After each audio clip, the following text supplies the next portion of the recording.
The investors and the founders at times look into the mental health system and they see all these therapists who are working at like community mental health system and being like wildly underpaid. They're seeing the dollar signs kind of fly away. I think the mistake they make is that the therapists themselves do not also see those dollar signs flying away. Therapists are not idiots. They know exactly how much they're worth. Like, it's not an inefficiency, it's an intentional donation. Welcome to the Money Skills for Therapists podcast, where we answer this question: how can therapists and health practitioners go from money shame and confusion to feeling calm and confident about their finances and get money really working for them in both their private practice and their lives? I'm your host, Lindsay Bonham, therapist turned money coach and creator of the course Money Skills for Therapists. Hello, and welcome back to the podcast.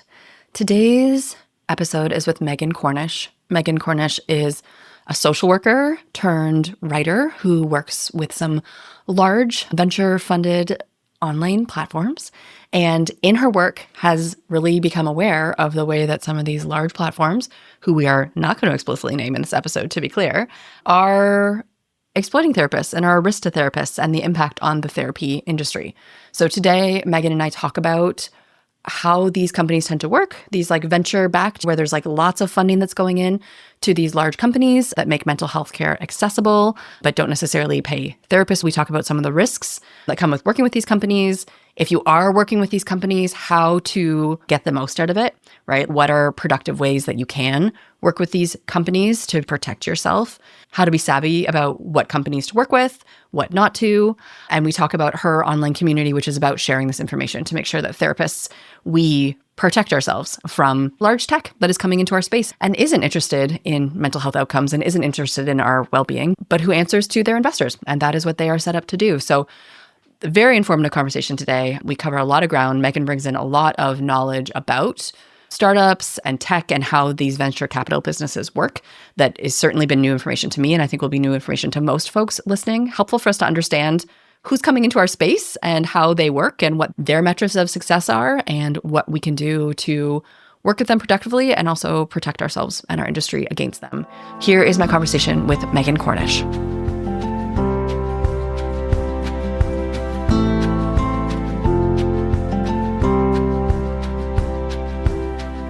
So Megan, welcome to the podcast. Thank you. Thank you for having me. I am very excited to have you here. We have had our kind of pre-chat thinking about having this conversation a long time ago. And so it's been on my mind. But before we dig in, and there's so much to dig into, yes, can you tell folks a little bit about your trajectory and what you do? Yeah, absolutely. So I'm a licensed clinical social worker. I started with my bachelor's degree in social work and worked in like nursing homes and stuff, and very quickly was like, I need to go get my master's so I can do more direct kind of care type things. So I got my master's and I spent several years finding out where I wanted to land and landed in my social work dream job, which was embedded in a school district doing therapy with middle schoolers and high schoolers. And I was on a teacher contract, so I didn't have to deal with insurance. It was a dream. And then COVID happened, which is a line in most people's stories. My husband, who was a charge nurse of an ICU in the Northwest, decided that he wanted to go back to school to increase his skill set. So we moved across the country to North Carolina, and we sold our house to fund that move. And I had 2 kids at the time, couldn't really find a social work job that I could just jump right into that would pay as much as I would pay in childcare. So we're kind of like, I'm going to try and just live off this budget that we have for 3 years and see. I've always kind of had a writing side hustle just to make like coffee money and stuff. You know, it was always just like, I'll write your blog for, $100. Yeah. And so I was like, I'll see if I can like expand our budget with this. Started doing that, was writing a lot of random stuff and was looking at all these mental health companies that were arriving on the scene and reading some of their blogs and their emails. And I was pretty sure that they did not have a therapist on the team, because they would make these like really obvious mistakes or these statements. I'm like, a therapist would not and should not ever say that. I just started reaching out and said, hey, like, I noticed you said X. Really, you should say Y. Here's why. Can I help you? And they were like, yes, please. So I started getting a lot of interesting work, writing blogs, just doing some research on new topics and interviewing therapists, what they kind of presenting that view. And that's kind of how I got my start. Now I've gotten to work with a lot of interesting companies like Elios and Alma, and I've had like short-term contracts with like Rula and Grow, just mostly writing content, like blogs and Or occasionally I get a fun consulting job where I get to tell them everything they're doing. So I like that one. That's fun. I like that one. Yeah. And all these companies, because I'm actually not familiar with this whole landscape, all the companies that you're naming are, how would you describe what these companies are? So there's a wide variety of companies. I actually have a Venn diagram hanging up here. On the left is companies that you work for. On the right is companies that work for you. And in the middle is companies that kind of work for you and you work for them. Yeah. So on the left, we're going to talk about like Headspace, those companies you work for, or Charlie Health. You're going to get hired. They're going to provide everything. You're going to do things according to the way that they want it done.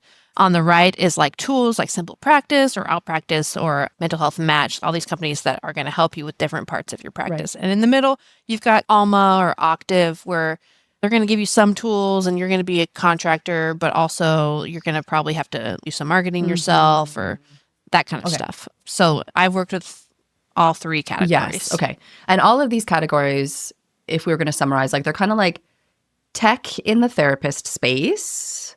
Yeah, mental health tech startups. Yes. Okay. Mental health tech startups. Okay. So that's kind of the umbrella. And as you said, it's everything from companies that create the container that you can work within, like basically kind of almost like an online group practice, to like the tools that we use, to this kind of blend in the middle. There's been a lot of discussion about these kinds of companies, which I feel like is a lot of discussion that sometimes we are emotional and confused, but not necessarily clear on what is happening with these companies. What is the story here? And so I'm curious, like from your perspective of having worked with many of these companies and being a therapist who's also interfacing with kind of the business side of these companies, like why should therapists care about the fact that these tech companies are coming into the therapy space? This is a great question. Therapists should absolutely care and pay attention to what's happening, because the more that I see what's happening, the more I'm convinced that these companies don't actually have to succeed for very long on their own merits. They just have to outlast private practices because they're putting a ton of money into marketing. So let me explain how a startup happens. Venture capital is the name. This form of investing that says we need to find the Googles, we need to find the Ubers and invest in them so we can make a lot of money. But there's a problem that there's a lot of startups who say that they're going to be Google, and like you're not really sure if it's the right time or right place or even a good idea.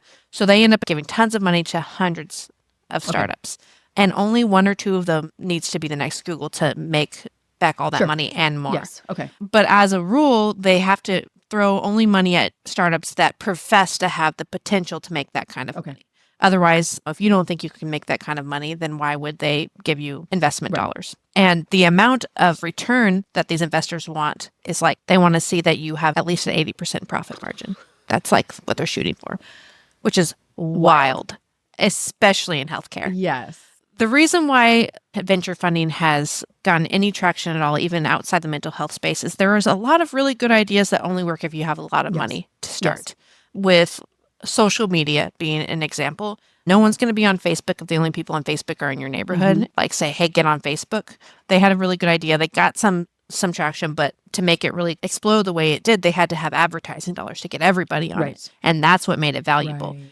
Or if you have a tech that's highly expensive to produce or to design, and then you can like replicate it. So software especially is like that. Software might take a lot of money to design the first time, but then you can sell it infinite number of times. So that's kind of the model that they're looking for. Right. So there's this huge front-end investment. Right. The money goes in at the beginning. And that's exactly. So mental health tech, especially the ones that provide therapy, I think they are just having to outlast private practice because I know that the amount of money they're spending on marketing is not sustainable. I mean, anyone who's listened to podcasts these days has heard an ad for a certain company I won't name because I don't want to get cease and desist. Me neither. They spend so much money on advertising it. They're not making that much money back. They are assuming that they're going to get the corner on the market, drive everyone else out of business, and then they won't need to spend as much on advertising because they're going to be the biggest or the only player in the space. Like, so it's kind of a plan to become a monopoly. Right. It's like outspend everybody at the beginning, be the last company standing, and then you can do whatever because you don't have competitors. Exactly. Right. Exactly right. Which, So I hate what's happening because therapists deserve better. They work hard. That's their license on the wall. I am trying to find and understand more and explain more the ways that therapists can outlast these companies instead, as well as the companies only succeed with therapists. It's a total moral injury situation where it's like, okay, I have to pay my bills. So do I work with this company or do I stand on principle? And I know that everyone has to decide that for themselves. But as a group collective, there's a lot more protections, especially if we move our work towards companies that are doing it, quote unquote, the right way and away from companies that are determined to just slash and burn and take profit. Yes. All that stuff. Yeah, because like the companies that are doing it the wrong way, who we will certainly not name because we don't need that in our lives. A lot of litigation dollars. So those companies, what do you see are some of the moves that they start to make that hurt therapists? Because at the beginning, I'm hearing there's tons of advertising. There's like this big, like the party's over here, like everybody come here. And so they're also, I'm assuming, going to be maybe treating their therapist a little better at the beginning. It's a bit honeymoon phase, right? Like they're trying to like get everybody into the party. How does that sometimes play out in the life of these companies? So they start getting some traction as they move through their series. Startups have series rounds, which is funding, and it starts with seed, which is just a little bit to get started. And every round, you're supposed to get a valuation to say how much you're worth, and based on that, the investors will say, "Okay, well, I'll give you, million, however many dollars for however many shares." To prove their valuations, to get those higher, they have to show their profit and loss. So the further they get, the more pressure they are from previous investors and potential future investors to prove that the value is high. So that means that they're going to start cutting wages or try to increase productivity of their therapists by increasing caseloads. And that's the biggest thing I see. I mean, I heard someone brag that their therapist had the option to go as low as 25 times. Wow. And I was like, I'm not so sure you should be so proud of that. That's like hard stop, almost high end. Seriously. I mean, I've known a few therapists who like just do tons and like love it. More powerful to them. But most people I know can't manage that. Oh, no. Yeah, certainly. Yeah. When I was a therapist, 16 was my max. Yeah. And that was like, I'm done. I am toast. Yeah. It's totally different. They want to play, I think, by the healthcare playbook. But I can go to a cardiologist, and the next week I can go to a different one, and the next one I can go to a different one. They'll just glance at my chart. They can pick up right where the last person left, and therapy is not like that. Your therapist needs to remember and be present. And I mean, I always tell people, can you imagine if you told someone your deepest, darkest secrets, and the next week they were like, I can't remember like what we talked about, or like, can you? You can't. Yeah, what you have to hold is huge. I remember a friend of mine went to a therapist and had a first session and talked about her life and talked about her moms and growing up, having two moms. And then the next week she comes back and the therapist was like, so like your mom and dad, da-da-da. She was like, what? Like, you didn't listen to anything I said. And the vulnerability that our clients bring to us, there's so much labor that goes into the work that we do outside of that hour to hold and retain and process and be able to like open up that page again when that client comes back in to do effective therapeutic work. Yeah. And not to mention that having stress lowers our ability to carry True that. Story. Yeah. Okay, so I'm really curious. This piece about the 80% profit is sticking in my brain because I'm like, what? That's my initial response. Because when I think about the work that I do, say, with group practice owners who have practices that are in the hundreds of thousands or maybe low millions, when I'm talking to them about what a sustainable business looks like, I'm encouraging them to hit that 10 to 15% profit. Right? Like just that sustainable, like the oxygen, normal. I always tell them if you're higher than that, something's going to break, right? Either you're going to break, you're underpaid, your team is underpaid, your systems are underdeveloped, you don't have a big enough admin team. There's something that's breaking, is my impression, if you start to be above that like 15% max. Yeah. We're talking about businesses that are aiming for 80% profit. Yep. How do they even do that? Like I'm thinking about like the sessions, for instance. Are there therapists getting paid less than 20%? Like, help me understand how these numbers could even possibly work. It's a question I ask. I told an investor once, I was like, I think that some of these founders are just taking you guys for a ride. Like that's in these pitch sessions. There's just no way. So there is some logic to it, not great logic, but some of these companies have been able to negotiate higher rates because of system effects, because they're not having ghost networks, that kind of stuff that originally insurers were really excited about. Okay. And so insurance payers did not want to run afoul of these parity laws. And they saw these companies as a good way to just, in one fell swoop, let's just pay higher rates to these companies. They'll take care of our access issues that are making it hard. At a certain point last year, it seemed like the payers realized that people having access to healthcare meant that people were going to indeed access mental health care. were like, wait a second, we actually don't want to pay for this. And so then they started retracting their higher rates. That's still kind of up in the air. Some are still getting higher. Some are like losing their higher rates. It's a market force that is just so unpredictable right now. So that's one of the ways that they are justifying it. There's talk about doing like outcome-based reimbursements with payers, that kind of stuff. Again, I wouldn't say it's a complete racket. I would say occasionally there is a business that I know is just not going to work out, and that any therapist with any brains would be able to say it's not going to work out. There are some companies that I feel like are doing a really great job, and they're just really trying to run it like a shoestring budget for support as much as possible, and that's their angle. And if they can make that work, more power to them.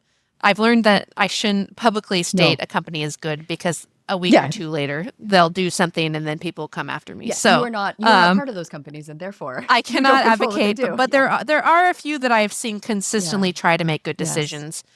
So there's because just when I think about even that as a goal, 80% profit, and when you mention payers, just to clarify for folks listening, payers refers to insurance companies. Right. So that's the business phrase for it. And somebody the other day I was chatting with him, and he was like, oh, and it's all about payers. I was like, sorry, what's payers? He's like, insurance company. I was like, oh, okay. So there's this level of business speak that we don't actually speak as therapists, right? Because we're on the other side of the business equation, like in the service delivery. There's this whole world of the way that money moves between these companies that therapists, we are totally disconnected from. And I feel like the term payer is a great example of that. So that's where the money is. But yeah, because like, I'm just going to stick here for one more second, and I promise we'll move on. If it's 80% profit, let's say a payer is compensating, an insurance company is paying, I don't know, $130 for that session, right? For the service that's rendered. Does that mean that the wage that the company is setting for the clinician is less than 20% of that reimbursement? Yeah. Are you mathing it? I was going to math it. Yeah. I mean, I don't know how they... Like how? What? Because if I do, like, did I just say 120? Was that the number I said?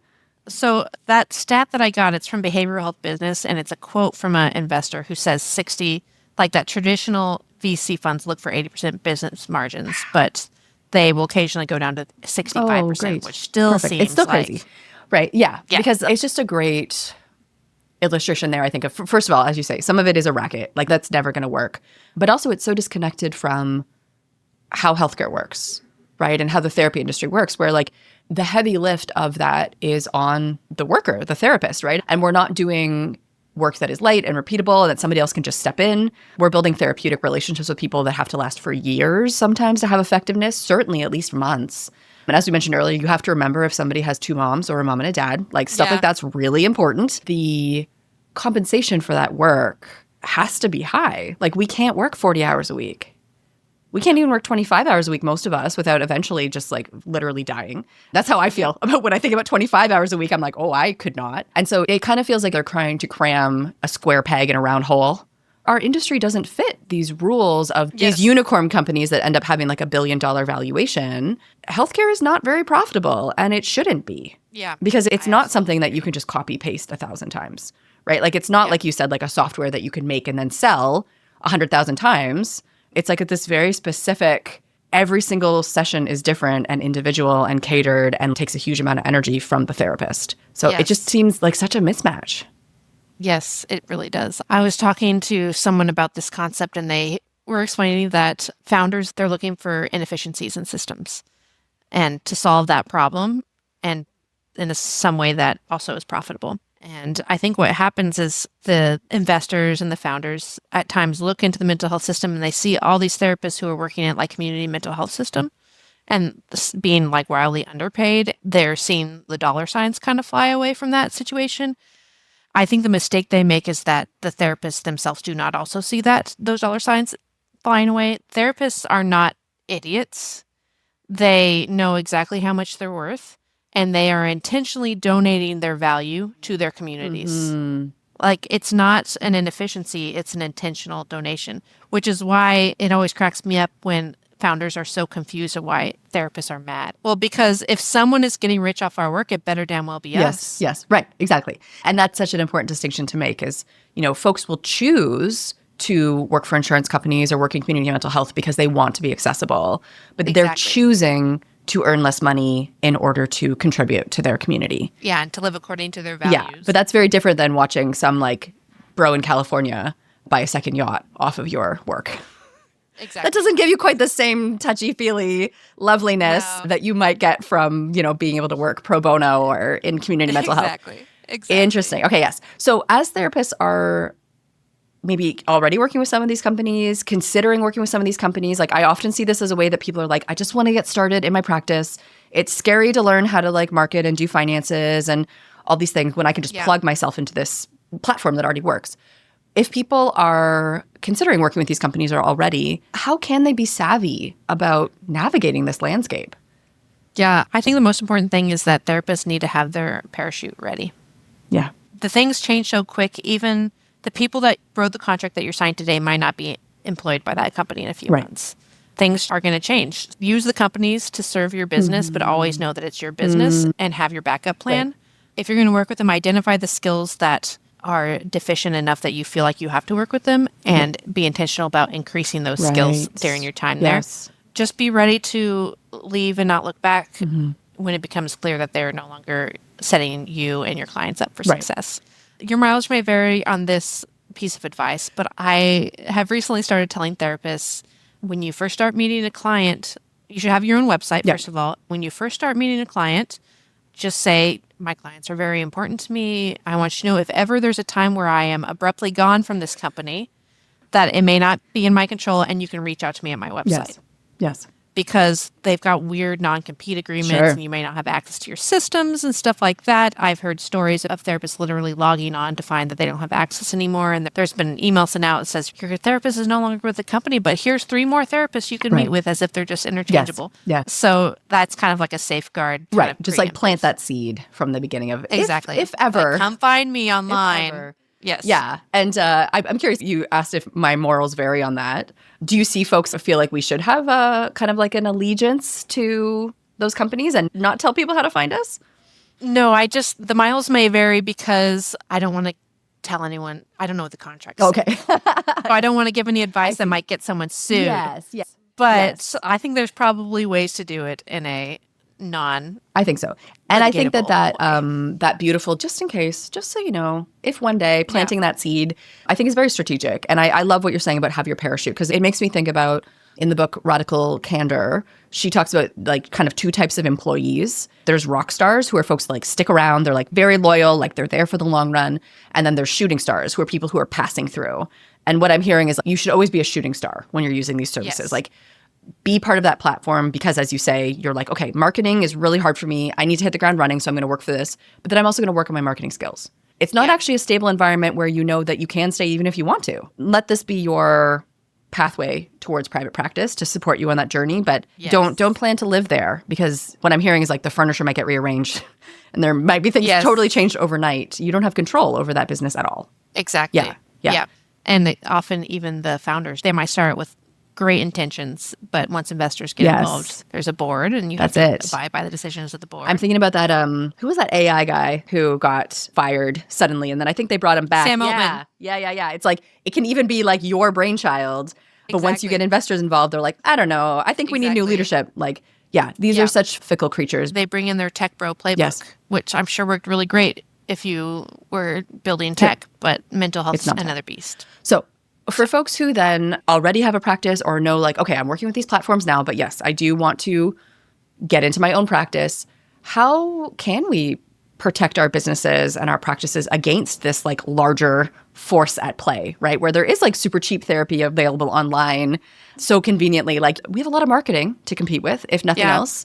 What can we do to protect our practices from this?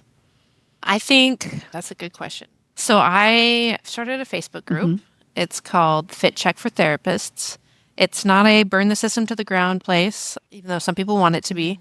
It's a share information so that we can be wise about the companies that we work for. So if you have a question about a company you're interviewing with, or you have information you want to share, you can hop on there. Hopefully I can keep that running as long as possible. I think doing your research, asking good questions is good, because strategically we need to outlast companies that don't have our best interests in mind. So continuing to move towards companies that only make decisions that we agree with, or who only make concessions that we can understand. And for the sake of clients or for the sake of sustainability. So Right. not for the sake of profit. Yes, if you're going to be with these companies, like be savvy. Think about what is the model here. Yes, some companies, there's two companies in the middle that I talked about that work for you and you work for them. And one of them charges and one of them doesn't. And a lot of people are like, well, I go to the one that doesn't charge because why would I pay for it? But one of the things I think is important to remember is that if you're not paying, then you're not a customer. Yes. And it's easier for a company to communicate keeping you happy to investors if you are a customer. Yes. So there's a value in paying a company because it means that part of the business model is keeping you happy and around and not just extracting as much value as possible. Well, and it makes you think too about the phrase about social media where it's like if you're not paying, then like you are the product. Yes. If it's free, then how are they making money from you if you're not paying to be part of it? Exactly. Yeah, it's those hidden costs. In terms of, folks who are outside of those systems, who are like running a private practice and having to compete, like what do you suggest about how therapists we should be thinking about this issue? Like, should we be talking to each other? What do we do here when I feel like it's like we're on the playground and there's like some really big tech bro bullies who've come on the playground and we're like, who's that? Yeah. They're so mean. I don't even know all the words for all the ways that they're mean. Like all this language that we don't even think about because we don't think about maximizing profit. We think about taking care of people. Right? Exactly. Like what can we do to kind of protect our industry, protect ourselves? I'm trying not to be defeatist. I'm not saying it's all going down. I just wonder if we've got to break the system before it'll get fixed a little bit. I was very much all for like take insurance, that kind of stuff. The more I see how much of a problem payers are in the system, the more I'm like, why should their business success be built on the backs of our vague sense of guilt around access? Yes. Ooh. I am more and more on like go private pay if once you've got the pipeline of referrals and intentionally reserve 2 or 3 either sliding scale or pro bono slots. Yeah. Like that's the game plan. I know that access is going to go down because of that, but hopefully that will put pressure on the system enough that they're going to have to increase reimbursements. Right. I've talked about this with therapists over the years, and eventually I've kind of come to the phrase of like, you can't break yourself to fix the system. Because when we break ourselves, we're not even fixing the system. In fact, like if you are working for example, an insurance company directly or through one of these platforms, and you're like underpaid and exhausted, they're profiting off of you. There is profit. Yeah. It's just you're not seeing the profit. Oh, yeah. Like there is money that is being made, but it's not being made by you. And so that actually is just upholding a system where people have figured out how to make money off of healthcare without paying healthcare workers well. And we're actually just participating in that system. We can do, like when folks come into Money Skills for Therapists, like sometimes I think people are scared that I'm going to tell them like, you have to go off insurance. And you don't. Because I believe that every private practice, we have our own equation of how to make the money work. And for some folks, they can offer a blend of insurance or private pay, or they can offer all insurance because their mortgage is paid. They live in a low cost area. Like there are so many scenarios where insurance can be part of a healthy picture, but for many folks, it isn't. And when we're sacrificing ourselves, we're not actually changing the system at all. We are just upholding the system as it currently exists. Yeah.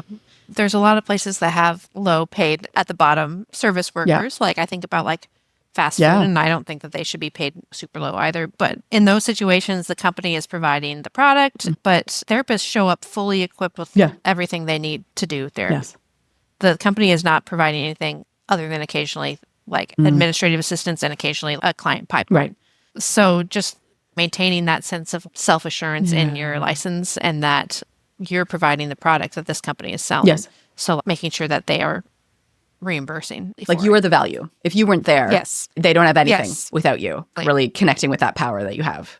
Yes, exactly right. That's a great point to end on. Thank you. Thank you so much, Megan. This has been so informative. If folks are interested in getting further into your world and what you do, tell us again about the Facebook group and where else they can find you. Well, you can find me on LinkedIn, Megan Cornish. I also have a Facebook group. Let me just double check that link is front and center so that anyone who's looking to join the Facebook group can just click on it and get where they need to go. Okay, wonderful. So you can check out it's the Fit Check. The Fit Check for Therapists. Fit Check for Therapists Facebook group where you can just get information. This is like the closest that we can maybe get to unionizing at this moment, which is at least openly talking about what you're getting compensated, where is it good to work, where isn't it. Thank you so much, Megan, for doing this work and for bringing this information to therapists because this is not what we live and breathe. So it's nice to have this information to understand kind of how folks are thinking about us outside of our space. Thank you so much. Cool. Thank you for having me.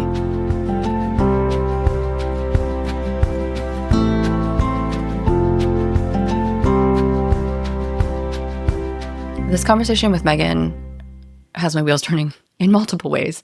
But one of the things that I think about is how I often talk with therapists about how we end up reluctantly becoming business owners. Rarely do therapists go into private practice or health practitioners go into private practice because we wanted to own a business and we have an MBA and we love business.